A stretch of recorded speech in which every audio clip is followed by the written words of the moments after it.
प्रकाशित वाक्य 19 अध्याय का 7 से 9। आओ हम आनंदित और मगन हों और उसकी स्तुति करें, क्योंकि मेमने का विवाह आ पहुंचा है और उसकी दुल्हन ने अपने आप को तैयार कर लिया है। उसको शुद्ध और चमकदार महीन मलमल पहनने का अधिकार दिया गया है, क्योंकि उस महीन मलमल का अर्थ है पवित्र लोगों के धर्म के काम। प्रार्थना करते हैं। पवित्र आत्मा इस वचन को प्रत्येक को आप सिखाए, हमारी बुद्धि समझ खोलने प्रभु जी। आत्मिक बातों को प्रभु आप ही हमें सिखा सकते हैं, हमारी समझ खोलें, मदद करें खुदा। यीशु मसीह के नाम से प्रार्थना को मांगते हैं, आमीन।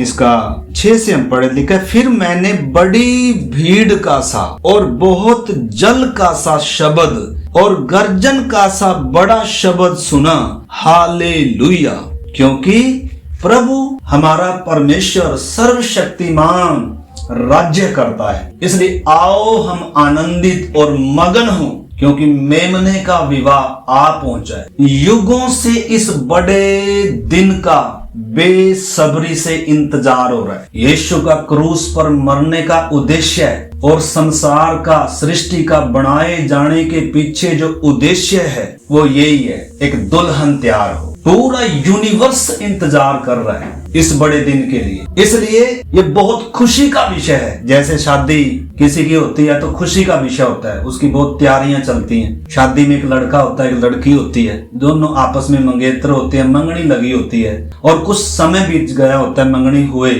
और एक दूसरे के लिए तैयार हो रहे हैं, तैयारियां चल रही हैं, इंतजार हो रहा है। उसी प्रकार उन बातों को लेकर धरती की जो शादी है वास्तव में उस बड़ी शादी की छाया है, उसको दर्शाने के लिए है, ताकि उस असलियत को समझे इंसान। तो जैसे धरती पर शादी होती है, तैयारियां होती हैं, इंतजार करते हैं, उसी प्रकार स्वर्ग में से आवाज आ रही है, आओ हम आनंदित और मगन हो। ये बहुत आनंद का विषय है, ये बहुत मगन होने का विषय है। ये शोक करने का विषय नहीं है, ये रोने का विषय नहीं है, ये चिंता करने का विषय नहीं है, बल्कि आनंद का विषय है। और उसकी दुल्हन ने भी क्या कर लिया अपने आप को, इधर से दुल्हन भी अपने आप को तैयार करती है और उधर से दुल्हा भी। दोनों घरों में क्या होता है, इस दिन का बेसब्री से इंतजार होता है, जो दिन नियुक्त किया गया हो। धरती पर दिन रखे जाते हैं, वो दिन नियुक्त किया जाता है, लेकिन इस दिन को परमेश्वर ने नियुक्त किया है। इस दिन के बारे में हम जानते नहीं है कब आएगा। यीशु से पूछा गया तेरे आने का क्या चिन्ह होगा, तो प्रभु ने कहा उस दिन के बारे में, उस घड़ी के बारे में कोई नहीं जानता, न स्वर्गदूत जानते हैं, बल्कि परमेश्वर जानता है, पिता जानता है। तो वो कोई भी दिन हो सकता है, कोई भी घड़ी हो सकती है, उसकी तैयारियां पूरी हो चुकी हैं। इस सृष्टि के बनाए जाने के पीछे और कोई मकसद नहीं है। जब ये मकसद पूरा हो जाएगा, एक दुल्हन तैयार हो जाएगी, या परमेश्वर के स्वरूप समानता में योग्य प्रजा जब तैयार हो जाएगी, इस पृथ्वी का क्या हो जाएगा, कुछ समय बाद अंत हो जाएगा और एक नया आकाश होगा और एक नई पृथ्वी होगी। आप पढ़ सकते हैं इसमें, आप मेरे साथ निकालें 21 अध्याय, इसका 21 अध्याय और 1 से मैं पढ़ता हूं। फिर मैंने नए आकाश और नई पृथ्वी को देखा, क्योंकि पहला आकाश और पहली पृथ्वी जाती रही थी और समुद्र भी न रहा। फिर मैंने पवित्र नगर नए यरूशलेम को स्वर्ग से परमेश्वर के पास से उतरते देखा। वह उस दुल्हन के समान थी जो अपने पति के लिए श्रृंगार किए हो। फिर मैंने सिंहासन में से किसी को ऊंचे शब्द से यह कहते हुए सुना, देख परमेश्वर का डेरा मनुष्यों के बीच में है, वह उनके साथ डेरा करेगा और वे उसके लोग होंगे और परमेश्वर आप उनके साथ रहेगा और उनका परमेश्वर होगा। वह उनकी आंखों से सब आंसू पोंछ डालेगा और उसके बाद मृत्यु न रहेगी, न शोक, न विलाप, न पीड़ा, और पहली बातें जाती रही। जो सिंहासन पर बैठा था उसने कहा, देख मैं सब कुछ नया कर देता हूँ। फिर उसने कहा, लिख ले, क्योंकि ये वचन विश्वास योग्य और सत्य वचन, और ये बातें क्या हो चुकी हैं, पूरी हो चुकी हैं। आगे अपना साइन कर रहा है, मैं अल्फा और ओमेगा हूँ, मैं ही आदि और अंत हूँ। परमेश्वर का पूरा प्लान तैयार है। जब यूहन्ना देख रहा है तो नया आकाश भी तैयार हो चुका है, दुल्हन भी तैयार है, सब कुछ है। शैतान शुरू से ही इस प्रोग्राम को रोकने के लिए जोर मार रहा है। सबसे पहले हम परमेश्वर के पवित्र वचन से जब देखते हैं, आदम को परमेश्वर ने अपने स्वरूप और समानता में बनाया।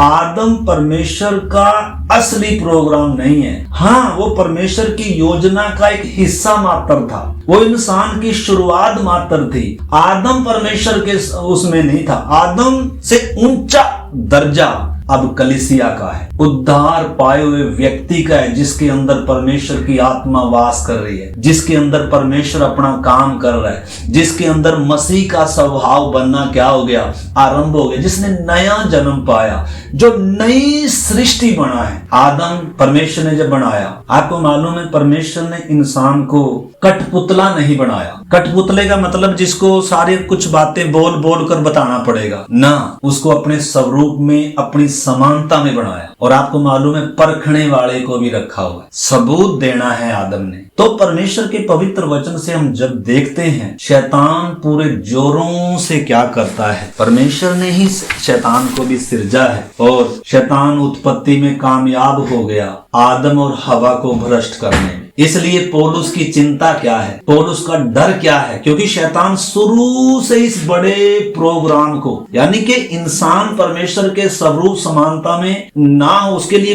कुछ क्या चीज है, शैतान बहुत जोर मार रहा है। इस समय भी शैतान लड़ रहा है पूरे जोरों से। जैसे जैसे प्रभु की आगमन निकट हो रही है, वैसे वैसे शैतान पूरे जोरों से लड़ रहा है। प्रभु ने भी कहा, मैं अपनी कलीसिया बनाऊंगा, अधोलोक के फाटक उसके ऊपर प्रबल नहीं होंगे। इसका मतलब अधोलोक के फाटक लड़ेंगे। शैतान पूरी ताकत के साथ, प्रधान अधिकारी, अंधकार के हाकिम इस समय भी लड़ रहे हैं, आज भी लड़ रहे हैं। इसलिए हम देखते हैं पहली सदी के प्रेरित लोग ये शिक्षा अच्छी तरीके से विश्वासियों को सिखाते थे, एक एक व्यक्ति को सिद्ध करते थे और बताते थे परमेश्वर का असली प्रोग्राम क्या है। लेकिन आपको मालूम है शैतान कामयाब हो गया, कलीसिया को, विश्वासियों को, सेवकों को इनका ध्यान संसार की ओर खींच दिया। भाई अभी प्रभु नहीं आ रहा है। जैसे पौलुस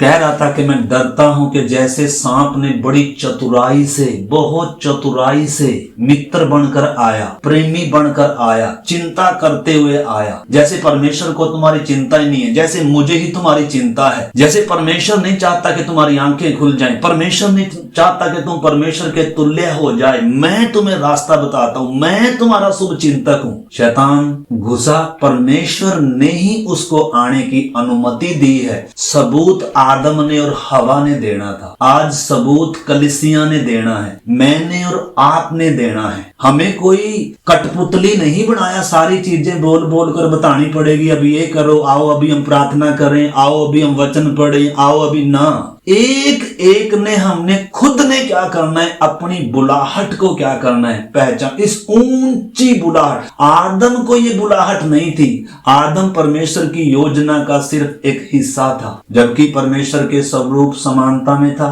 परमेश्वर उससे मिलने आता है, उसके साथ चलता है, सब चीजों पर अधिकार रखता है, लेकिन वो कलीसिया का भाग नहीं था, वो नए यरूशलेम का हिस्सा नहीं था। तो इस करके शुरू से हम देखते हैं शैतान इस बड़े काम को रोकने के लिए पूरा प्रयास कर रहा है, आज भी कर रहे हैं मेरे प्यारे भाई बहनों। शैतान ने आज यीशु के नाम में क्या कर दिया, बहुत क्या कर दिया, गुमराह कर रहा है, लोगों को धोखा दे रहा है, लोगों का ध्यान संसार की तरफ लगा रहा है, दुनिया की तरफ लगा रहा है, वस्तुओं की तरफ लगा रहा है। यीशु इसलिए आया तुम आशीष पाओ, तुम्हें बरकत मिले, तुम्हें संसार में अच्छे से रहो, सुख शांति से रहो। यीशु इसलिए नहीं आया, यीशु एक प्रजा तैयार करने के लिए आया, यीशु अपनी कलीसिया बनाने के लिए आया, यीशु अपने चेले बनाने के लिए आया, यीशु भीड़ इकट्ठा करने के लिए नहीं आया।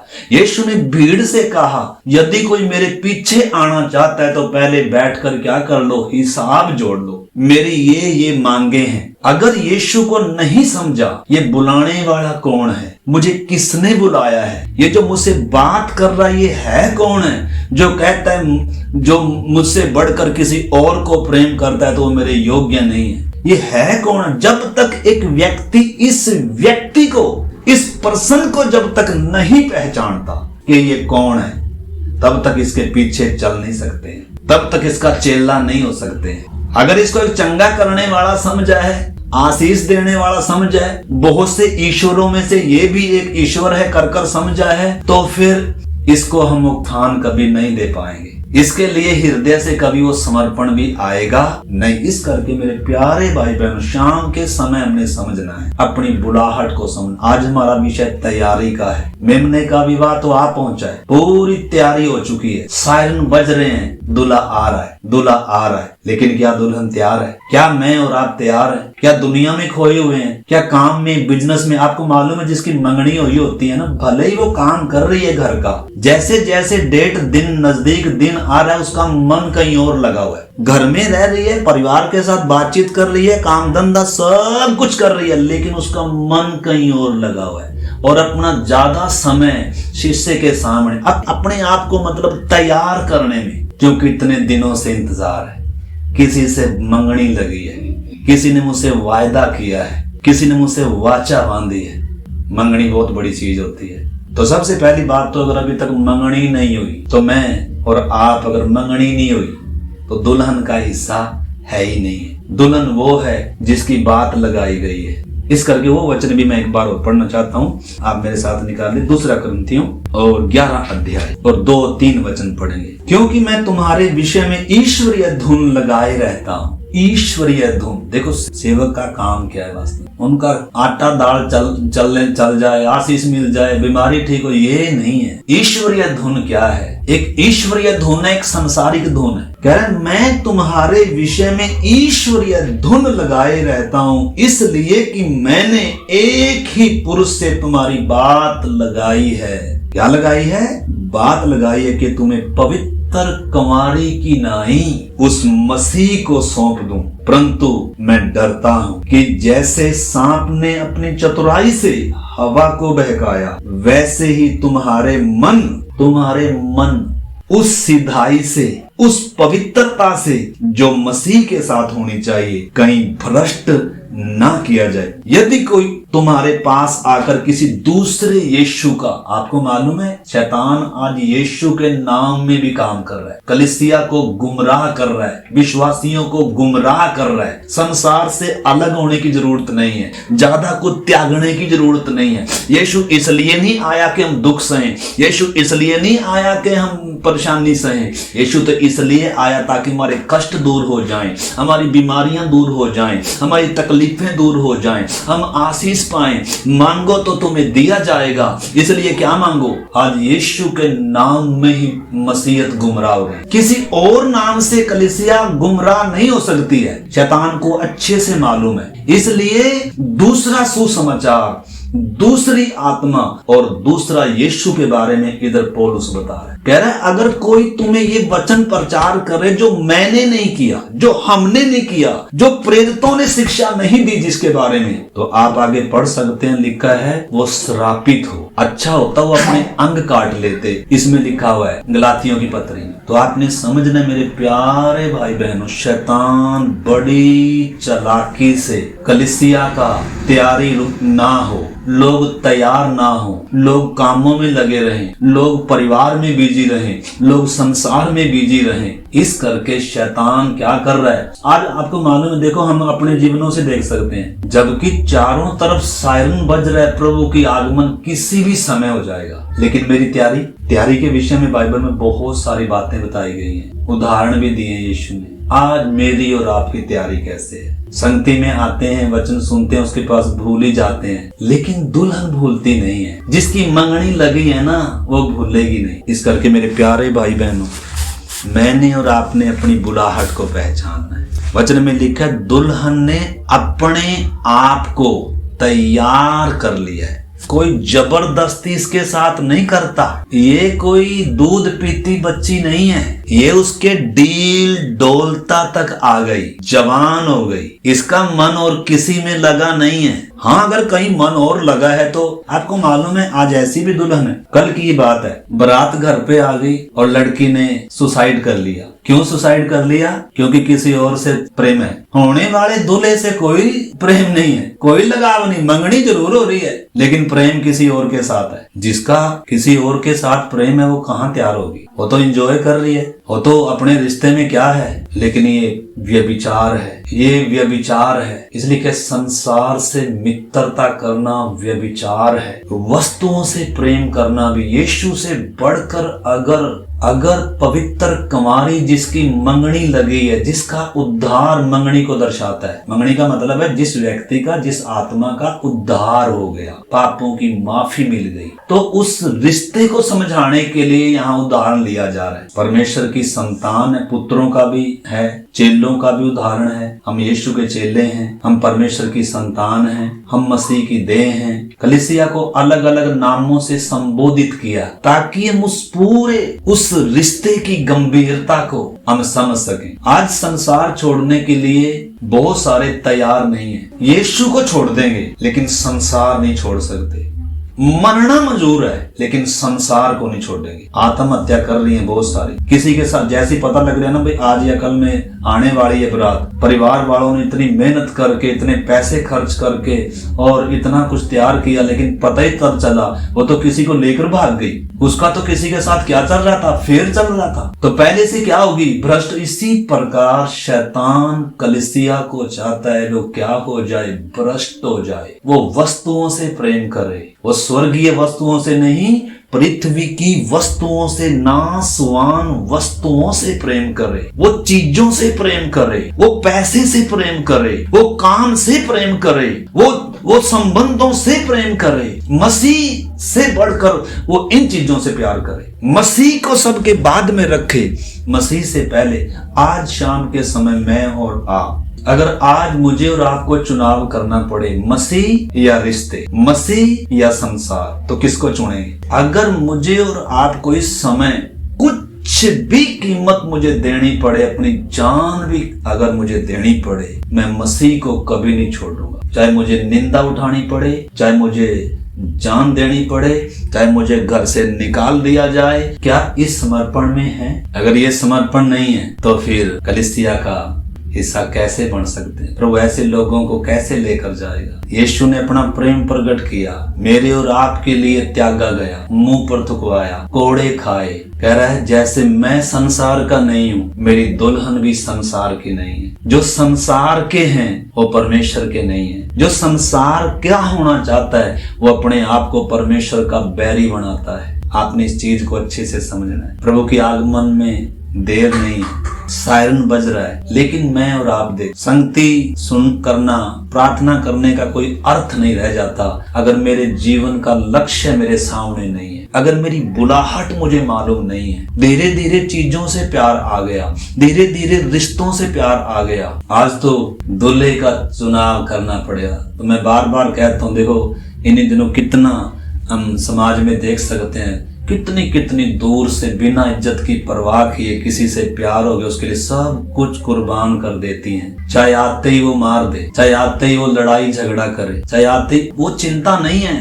लेकिन फिर भी कितना बड़ा रिस्क अगर एक पापी इंसान के लिए ले रहे हैं लोग। अपनी इज्जत नहीं देख रहे, अपनी परिवार का स्टैंडर्ड नहीं देख रहे हैं, बस किसी पर दिल आ गया और उसके लिए सब कुछ कर देते हैं। जबकि सिंहासन पर थोड़ा वो बिठाएगा, जबकि क्रूस पर थोड़ा उसके लिए वो मरा है, लेकिन एक तरफ एक क्रूस पर मरा है, उसने मुंह पर थुकवाया है। क्या इसके लिए कुछ भी सहने का मन नहीं आएगा? क्या इसके लिए कुछ भी दुख उठाने का मन नहीं आएगा? क्या इसके लिए कुछ भी त्यागने का मन नहीं आएगा? तो मेरे प्यारे भाई बहनों, हमारा विषय तैयारी का, इन दिनों हम इस पर थोड़ा सा मनन करेंगे। वचन कहता है दुल्हन ने अपने आप को तैयार कर लिया है। अपने आप को हमने तैयार करना है, हमें कोई जबरदस्ती बोल करनी। हाँ, परमेश्वर ने हमें वचन दिया है तैयारी के लिए, अपने सेवक दिए हैं। आपको मालूम है, देखो पहली सदी में प्रेरित लोग क्या करते थे, कलीसिया को एक एक कुलुसियों की पत्री 1 का 28 वचन पढ़े। कुलुसियों 1:28 इसमें लिखा है,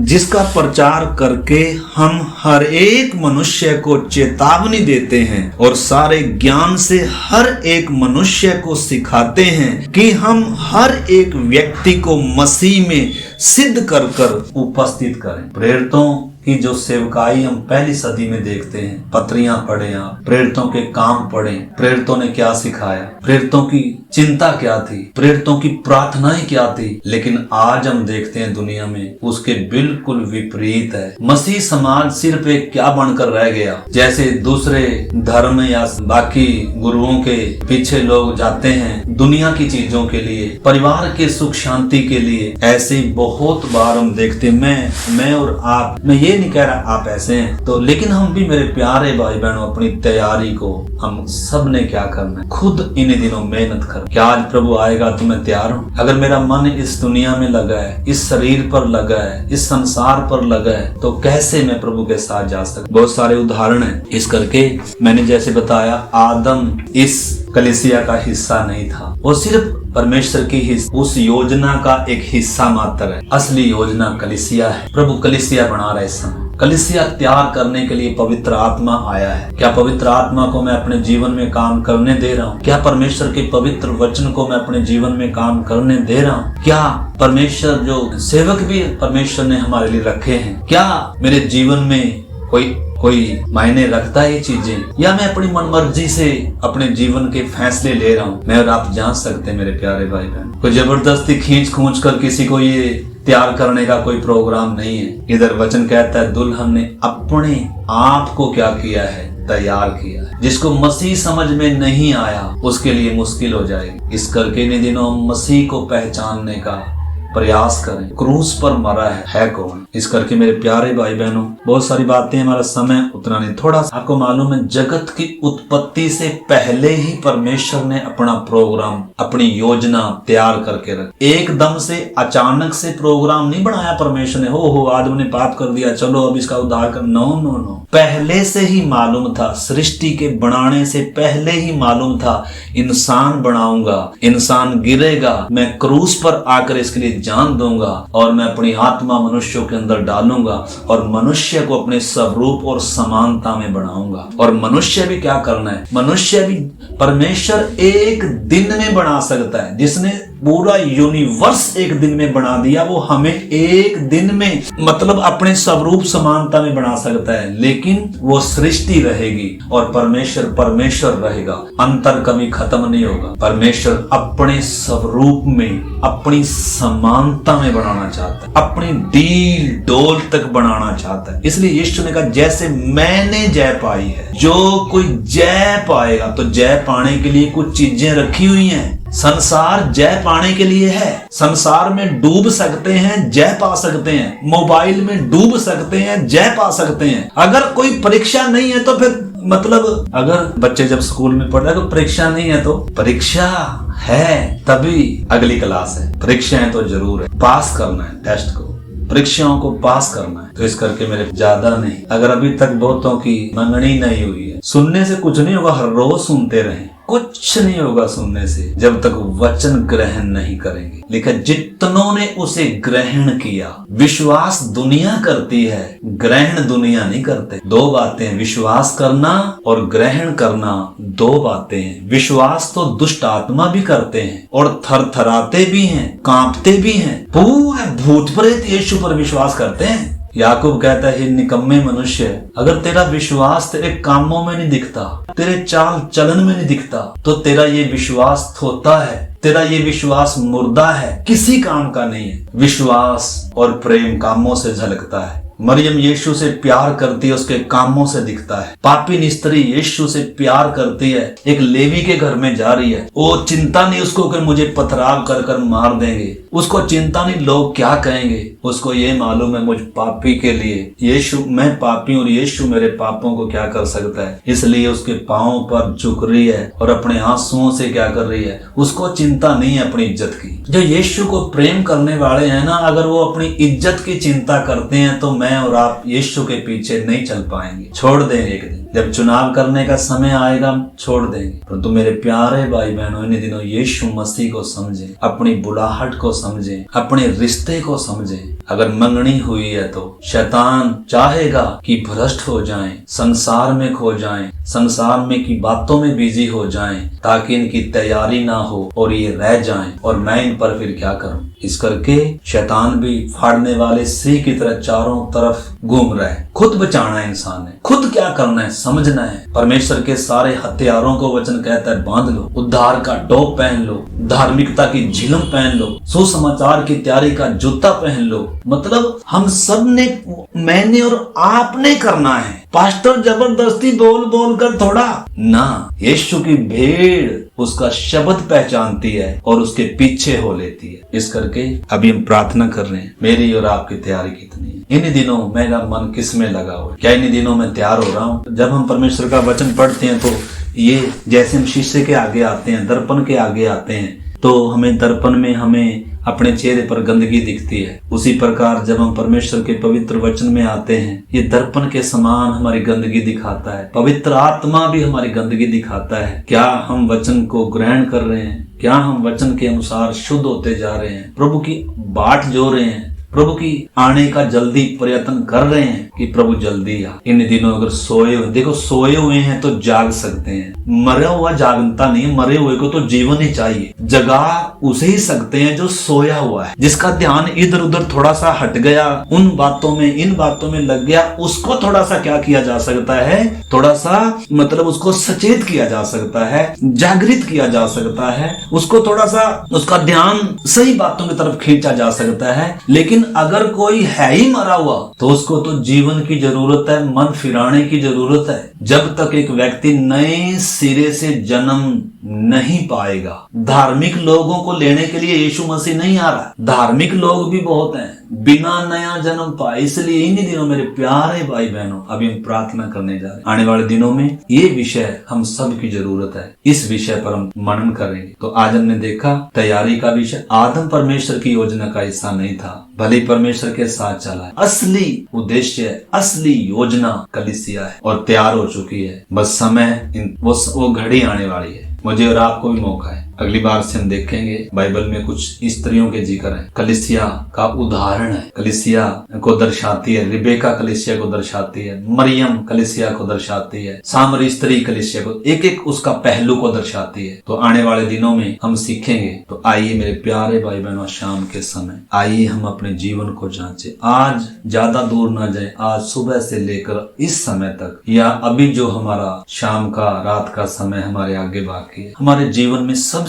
जरूरी विषय कौन सा है? हमारे लिए सबसे जरूरी विषय कौन सा है? रोटी, कपड़ा और मकान, शरीर के रिश्ते, दुनिया की बातें, खाना पीना, या कुछ और बात है हमारे जीवन में सबसे बड़ी और सबसे जरूरी, जिसके लिए कुछ भी करने के लिए तैयार हो जाएंगे? आइए हम अपने जीवन को जांचें और प्रार्थना, क्या मैं तैयार हो रहा हूँ प्रभु के लिए? इन दिनों उपवास के दिन है, इन दिनों मन फिराने के दिन है, इन दिनों अपनी बुरी आदतों को छोड़ने के दिन है। अगर मेरा ध्यान ज्यादा संसार में है, अगर मेरा ध्यान ज्यादा सोशल मीडिया पर है, अगर मेरा ध्यान ज्यादा खाने पीने में है, इन दिनों मेरे प्यारे भाई बहनों अपने आप को हम क्या कर सकते हैं? हालातों को देखें क्या हो रहे हैं। प्रभु ने कहा जब तुम इन चीजों को होते देखो, आंख उठाकर देखो दुनिया में क्या हो रहा है। वचन पढ़ें, प्रार्थना करें, हर दिन संगति ढूंढें, प्रभु के साथ संगति करें, प्रभु के साथ समय बिताएं, प्रभु को कहें प्रभु मुझे अपने आगमन के लिए तैयार कर। प्रभु जी मेरे दागों को प्रभु पूरी रीति से मिटा, तेरे वचन से मुझे धो हर दिन। प्रभु तेरे वचन के स्नान से मुझे हर दिन शुद्ध होने में मेरी मदद कर। प्रभु मुझ में कोई झुर्री ना रहे, मुझ में कोई कलंक ना रहे,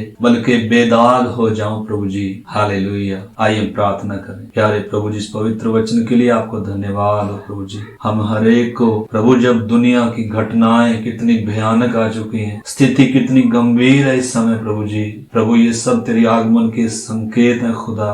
विनती करते हैं हम हर एक प्रभु, अगर कोई सोया हुआ है, अगर किसी का ध्यान इधर उधर बातों में लगा है प्रभु जी, खाने पीने में व्यस्त है, कामों में व्यस्त है प्रभु जी, इन दिनों पवित्र आत्मा एक एक को जागृत करे खुदा। प्रभु तेरा वचन एक एक जीवनों में काम करे, आपके हाथ में सौंपते हैं प्रभु जी। आपका वचन कहता है ज्यों ज्यों उस दिन को निकट आते देखो, त्यों त्यों अधिक आप संगति करो। प्यारे प्रभु जी इन दिनों सचमुच में आपके साथ और आपस में हम एक दूसरे के साथ प्रभु संगति करें, तेरे आगमन की बातें सुने प्रभु जी। प्रभु अपनी तैयारी के विषयों को सुने प्रभु जी। हमारे जीवन में बाधाएं, परीक्षाएं, शैतान की युक्तियों को जाने प्रभु जी, और प्रभु जी हम उसके फंदे में ना फंसने पाए। प्रभु हम सब पर आप ऐसा अनुग्रह करें, आपके हाथ में सौंपते हैं। धन्यवाद करते हैं, आपने हमारी प्रार्थना को सुना। प्रभु यीशु मसीह के नाम में हम प्रार्थना को मांगते हैं, आमीन।